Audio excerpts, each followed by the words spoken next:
blizzard warning in effect from 7 p.m. Monday to 1 a.m. Eastern Standard Time Wednesday. The National Weather Service in Taunton has issued a blizzard warning, which is in effect from 7 p.m. Monday to 1 a.m. Eastern Standard Time Wednesday. The blizzard watch is no longer in effect.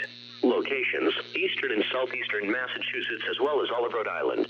Hazard types: heavy snow, strong winds and blizzard conditions. Considerable blowing and drifting snow. Strong to damaging winds. Accumulations: snow accumulations of around 20 to 30 inches, with locally higher amounts.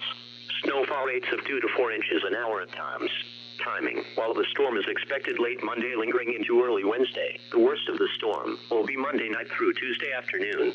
Impacts: heavy snow and strong winds will result in whiteout blizzard conditions with near zero visibility.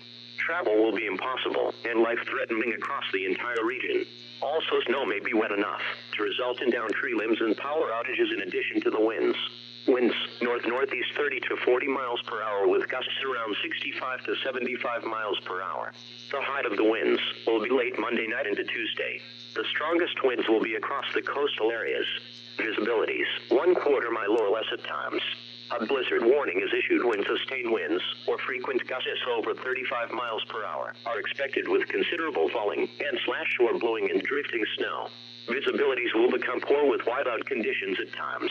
Those venturing outdoors may become lost or disoriented, so persons in the warning area are advised to stay indoors. All unnecessary travel is discouraged beginning Monday afternoon to allow people already on the road to safely reach their destination before the heavy snow begins and to allow snow removal equipment to begin to clear roads.